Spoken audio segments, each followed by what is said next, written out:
Yanto duduk di pos ojek sambil melamun. Pikirannya sangat pusing karena dia belum membayar uang kos selama 2 bulan. Sang pemilik kos memberi waktu selama 1 minggu. Jika dia tidak mampu membayar, maka mau tidak mau harus keluar dari kos. Karena masalah inilah, Yanto pagi-pagi tadi sudah berangkat mengojek.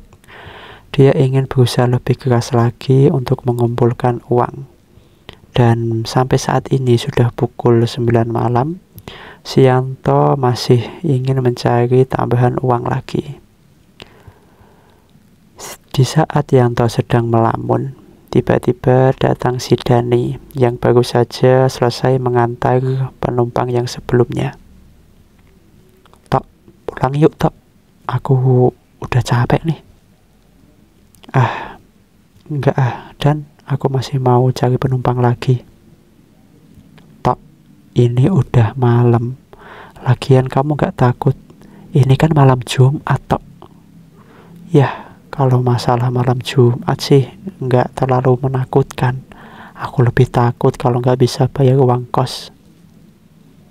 Karena si Yanto ini masih ingin mencari penumpang lain, maka si Dani ini memutuskan untuk pulang. Terus si Yanto saat ini hanya sendirian karena tidak ada teman lagi yang mengojek malam itu. Menit demi menit berlalu hingga tak terasa sudah pukul jam 10 malam. Si Yanto mulai mengantuk dan keadaan jalan juga sudah sangat sepi. Yanto akhirnya memutuskan untuk pulang. Baru saja Yanto ini menyalakan mesin motornya, tiba-tiba ada suara dari belakang. "Mas, bisa anterin ke Gang Manggis?"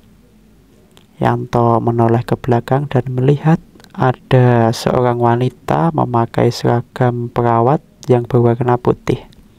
Terus wanita itu juga menenteng kantong kresek warna hitam. "Oh, iya Mbak, bisa." Sebelum wanita itu naik, sang wanita menitipkan kantong kresek itu kepada Yanto dan digantungkan di setang sebagian kiri. Selama perjalanan, Yanto dan penumpang tadi mengobrol. Dan dari obrolan itu diketahui bahwa sang wanita bernama Maya. Maya ini bekerja di rumah sakit yang letaknya tidak jauh dari pos ojek yang biasa Yanto mangkal. Terus Maya ini sebenarnya setiap pulang selalu dijemput orang tuanya. Tapi kata si Maya, malam ini orang tuanya tidak bisa dihubungi, mungkin karena kelelahan sehingga sudah tidur. Jadi Maya memutuskan untuk naik ojek saja. Setelah beberapa saat naik motor, mungkin sekitar 10-15 menitan, Yanto akhirnya sampai di sebuah rumah berwarna putih dan di depannya ada gerbang dari besi. Wanita itu pun turun dan memberikan uang sebesar 100.000. "Mbak, gak ada uang kecil. Aku gak punya kembalian." "Yah, gimana ya Mas? Uangku tinggal ini." Yanto diam sejenak. "Gini aja deh Mbak, uangnya saya ambil, saya coba tukarkan. Terus Mbak tunggu aja di sini, saya akan coba keliling-keliling." "Oh, ya udah Mas, nggak apa-apa, saya tunggu." Yanto kemudian berkeliling. Dia mungkin akan mencari sebuah toko yang masih buka, atau angkringan, atau tempat apa sajalah yang bisa untuk menukarkan uang. Tapi setelah berkeliling-keliling, Yanto tidak menemukan tempat untuk menukar uang. Jadi si Yanto ini memutuskan untuk kembali ke Maya dan akan menyuruh Maya masuk ke rumah dan meminta kepada orang tuanya atau siapapun yang ada di rumah agar membayarkan ongkos ojeknya, karena uang 100.000 ini tidak ada kembaliannya. Sesampainya Yanto ini di rumah putih tadi, ternyata si Maya sudah tidak ada. Di pikiran Yanto, oh mungkin Maya tadi sudah masuk ke dalam rumah, karena Yanto juga berkeliling-keliling cukup lama. Jadi mungkin si Maya menunggu di dalam rumah. Yanto mematikan motornya, kemudian turun untuk jalan ke rumah.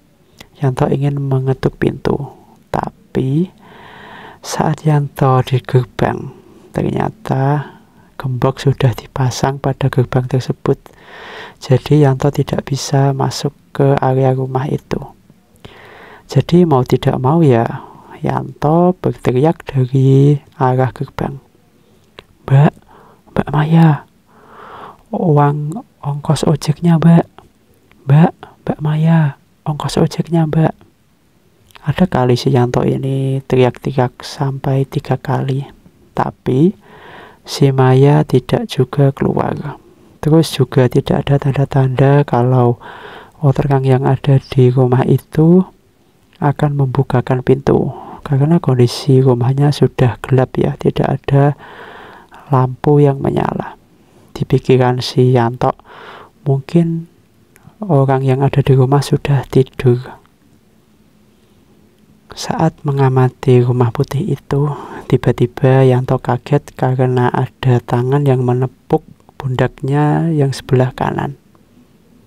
Mas, kamu ngapain? Yanto balik badan dan melihat ada seorang bapak-bapak. Tubuhnya agak gemuk yang berdiri di belakang Yanto. Gini Pak, tadi saya habis nganterin penumpang, terus penumpangnya juga belum bayar, jadi saya ingin minta uang jasa mengantar tadi Pak. Bapak-bapak itu diam sejenak. Mas, rumah ini kan sudah kosong selama 10 tahun. Ah, Bapak ini bercanda. Kalau rumah ini kosong, bagaimana mungkin saya tadi mengantar penumpang? Saya tadi itu mengantar dari Pangkalan sampai ke sini loh. Masa rumah ini kok kosong? Mas, saya sudah tinggal di sini sejak kecil. Rumah ini memang benar-benar kosong. Dan gimana ya? Boleh saya menebak sesuatu? Apakah penumpang yang Mas antarkan tadi adalah seorang wanita memakai baju perawat berwarna putih? Kata bapak-bapak itu.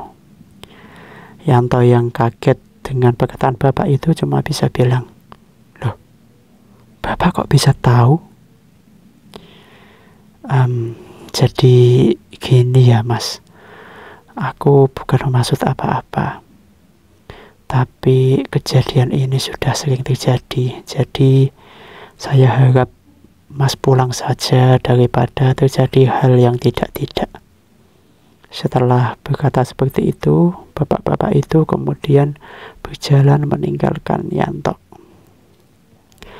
Yanto yang berdiri di depan gerbang itu, dia kebingungan dengan kondisinya.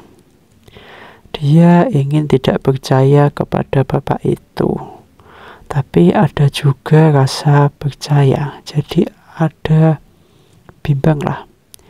Yanto ingin tidak percaya bahwa rumah ini kosong karena dia tadi mengantarkan si Maya. Tapi bagaimana bisa bapak-bapak tadi tahu kalau dia mengantarkan seorang wanita yang mempunyai ciri-ciri yang sama persis dengan Maya?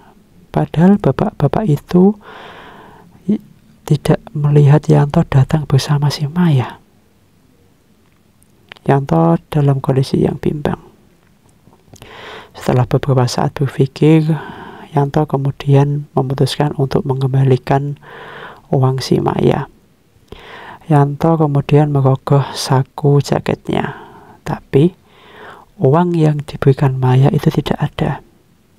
Kemudian si Yanto mencoba mencari di saku di sebelah yang lain, dan ternyata tidak ada juga. Saat Yanto ini masih kebingungan dengan uang Maya yang tiba-tiba hilang, tiba-tiba perasaan tidak enak datang menyelimuti Yanto. Terus Yanto juga mencium bau yang tidak enak. Baunya ini seperti sebuah bangkai yang sudah membusuk, dan arahnya itu berasal dari kantong kresek yang menggantung di stang sebelah kirinya. Karena penasaran, Yanto kemudian mengambil kantong kresek itu dan membukanya. Betapa kagetnya si Yanto. Ternyata di dalam kantong kresek itu terdapat sebuah bangkai tikus yang sudah membusuk, dan di dalamnya ada belatung yang sudah menggeliat-geliat. Karena kaget dengan itu, spontan Yanto langsung membuang kantong kresek itu.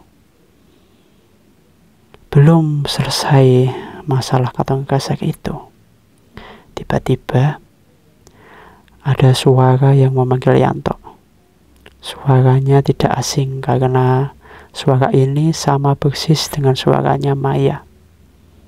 Mas Yanto, sini mas, ini loh uang ojeknya.